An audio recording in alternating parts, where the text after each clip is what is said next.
Baik, assalamualaikum warahmatullahi wabarakatuh. Salam Om Swastiastu, nama budaya salam kebajikan. Perkenalkan, saya atas nama Ahmad Saputra Lubis, Fakultas Hukum Universitas Surya Kencana. Dalam pertemuan ini saya akan membahas hukum pidana lanjut yang telah disampaikan oleh Prof. Eni dan Dr. Randy. Pembahasan yang kedua yakni tentang penyertaan. Adapun istilah penyertaan disebut juga turut campur dalam peristiwa pidana turut berbuat delik.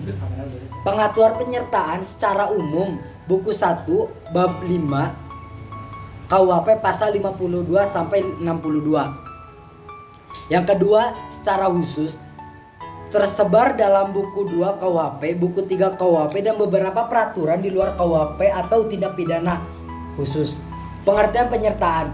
Pengertian adalah apabila suatu tindak pidana terlibat lebih dari satu orang atau beberapa orang melibatkan diri dalam satu tindak pidana. Bentuk-bentuk penyertaan. Yang pertama, yang melakukan. Yang kedua, yang menyuruh melakukan. Yang ketiga, turut serta melakukan. Yang keempat, yang membujuk atau menggerakkan. Yang kelima, yang membantu melakukan. Baik, adapun penggolongan penyertaan menurut KUHP, yang pertama golongan pelaku, bentuk 1 sampai bentuk 4 yaitu bukan pelaku tindak pidana tetapi pertanggungjawaban pidananya disamakan dengan pelaku. Yang kedua, golongan pembantu, bentuk 5 yaitu diatur dalam pasal 56 dan pasal 57 KUHP. Menurut doktrin bahwasanya bentuk penyertaan yang berdiri sendiri artinya pelaku bertanggung jawab bentuk 1 sampai dengan bentuk ketiga. Yang kedua, bentuk penyertaan yang bertanggungjawaban pesertanya bergantung pada perbuatan peserta lainnya sebagai perbuatan yang dapat dihukum, yaitu bentuk keempat dan bentuk kelima. Adapun bentuk pertama ini dapat dikategorikan sebagai pelaku tunggal atau juga dapat sebagai pelaku jamak. Atas dasar apa? Itu ada dua pandangan. Yang pertama pandangan yang luas, yang kedua pandangan yang sempit. Pembahasan pandangan yang luas, pelaku adalah tiap orang yang menimbulkan akibat yang memenuhi rumus delik yang mana diatur dalam pasal 55 KUHP. Yang kedua, pandangan yang sempit. Pelaku adalah yang melakukan sendiri perbuatan yang sesuai dengan rumusan delik. Jadi pelaku itu sendiri. Yang mana jadi pelaku adalah orang yang melakukan sendiri perbuatan yang memenuhi rumusan delik, tetapi perbuatan undang-undang tidak menentukan secara pasti siapa yang jadi pelaku sehingga menimbulkan kesulitan dalam praktek. Bentuk kedua, menyuruh melakukan, yaitu orang yang melakukan tindak pidana menggunakan orang lain sebagai perantara. Adapun bentuk ketiga, turut serta.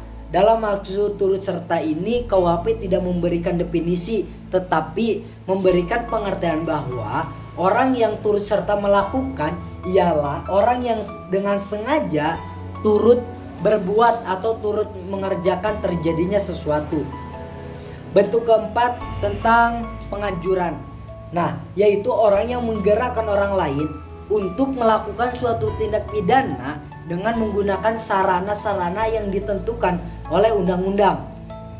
Jadi antara penganjuran dengan menyuruh melakukan hampir sama, yaitu adanya usaha untuk menggerakkan orang lain sebagai pelaku material. Namun perbedaannya itu dalam penganjuran, sarana yang digunakan diatur dalam pasal 55 ayat 1 sub kedua. Sedangkan pembujukan, orang yang membujuk dibujuk digerakkan dengan autor materialis.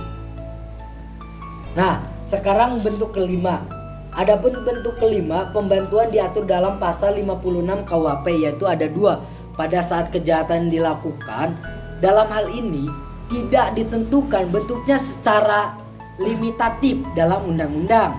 Yang kedua, sebelum kejahatan dilakukan, dalam hal ini undang-undang memberikan batasan atau limitatif, yaitu berupa memberi kesempatan, sarana atau keterangan.